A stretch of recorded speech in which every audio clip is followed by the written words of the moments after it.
Now hear me out. As a new or an emerging pet enthusiast, I had a lot of different choices to make, but as days went on, I understood one thing. Choosing a pet does not mean choosing what we like, it means choosing what is perfect for us. Yes, you got my point. I just wanna know what pet is perfect for me. There are a lot of different choices like dogs, cats, birds, rabbits, and even chameleons. But my question is, out of these all creatures, which one is perfect for me? I didn't get the answer for just one question. So I studied many websites and even books, but they didn't provide me any value or answer. But I didn't give up. I did my research for a very long time, and after 4 long months, I finally found the answer, and it was shocking. I found 7 very important holy words that you should remember in every single part of your life. 1. Space. This is very easy to understand, but it's very important word. Let me tell you an example. See, you are inviting a dozen of people to your house as guests. You are very excited, but soon as their arrival, you realize one thing. You are living in an apartment with 2 bedrooms. How can 12 people fit in it? I think you got my point. If not, pay closer attention to this. The pet you choose should be capable of living in the space you give them. Let me give you some examples. If you are living in a place where you have a lot of space for your future pet, you can of course go with dogs. But if you are a person who is living in an apartment or some kind of small cabin, you can go with cats, because cats also make amazing pets and they just need small cozy places just like your small cabin. But if you are a person who is living in a 1-room building and can't even afford cats, you can very easily choose pets like fish tanks or even chameleons. They too make amazing pets, and in most cases they are very easy to maintain, but it's very hard to understand them. 2. Time. Research say that the key to every single healthy relationship is the spending time. Spending a quality amount of time with one person will most likely build trust and even develop love. To get trust, you should spend your time with them. It may be your friends, parents, love, or even your pets. You should spend time with them. The easy tip to becoming a successful pet parent or an owner is to build trust and love with your pets. And the very easiest way to do it is by spending your time with them.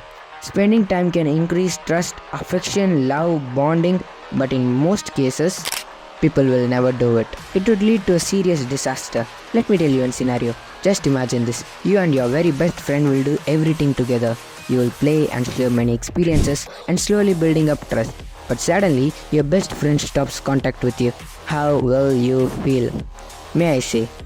As the first step, you will be normal. But when days goes on, the first thing you face is anxiety. Then, an extreme level of anger. At this point, you will be very angry on your own best friend since he is avoiding you. And soon after that, depression. As a human, we have a lot of friends across the globe. But if one of your friend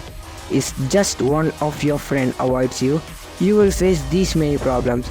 Then just think about your pet. The only friend that the poor guy has is you. Number 3. Need. See, every single creature and object in this world is to satisfy a need. It's like you wanna make your mood happy, but you are listening to songs that will make you sad. And fine example is you just need a pet to keep you energetic and always active, but you are choosing a pet that is lazy. If the pet is lazy, then how will it keep you active? In most cases, this situation doesn't make any sense. But in the bright side, having a clear mindset or an answer to the question, why do you need a pet? And after answering this question, you can buy a pet, because at this time, you have a very clear mindset and will easily know which pet is perfect for you. But as the worst case scenario, buying a pet just because it's cheap or you have the mood to do it is a waste of time. Cases, you don't know why you need a pet, and as a result, you will have a lack of spending time. And of course, in few months, you will give it again or sell it back.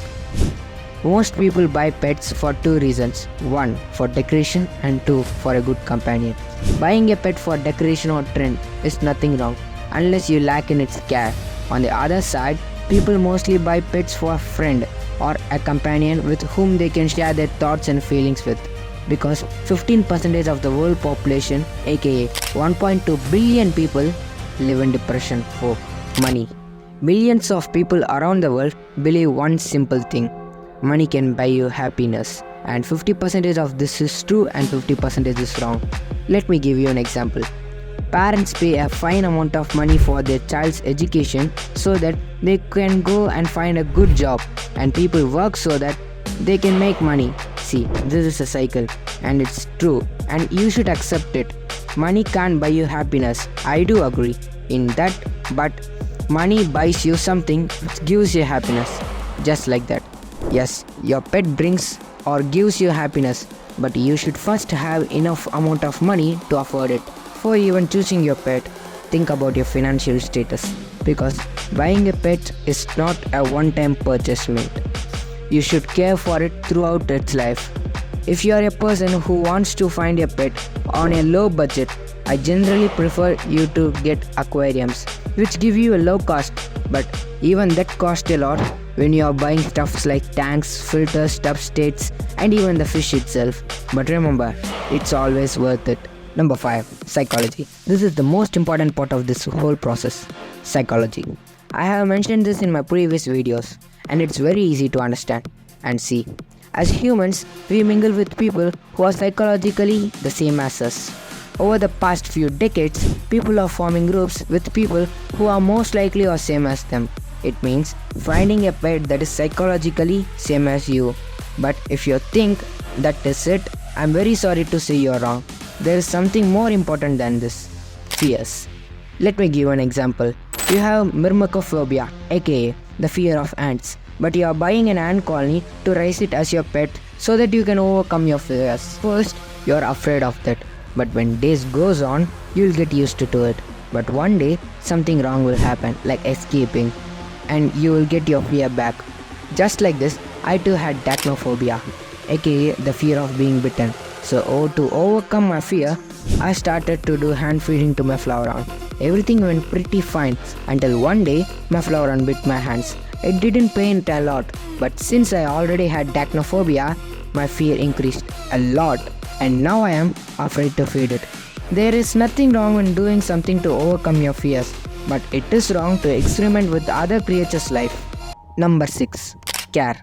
Let's be honest.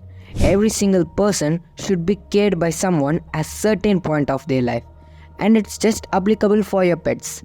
But in these cases, you should care your pets throughout their whole life. On the bright side, people know this, but in the worst case scenario, they don't know how to care. Let me give you some points. Watch your pet closely for both physical and mental behavior. Know what they need from you. Make a regular checkup to the vet.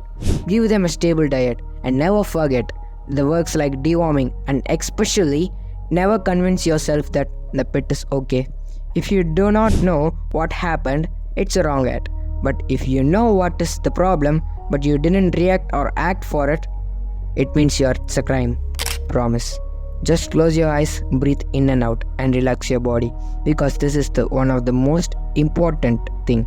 A promise. Just promise yourself, I will care my pet. I will never let it starve or suffer in any situation, and I will know what it needs. And never forget, no matter how busy a person is, if they care, they will find time for you.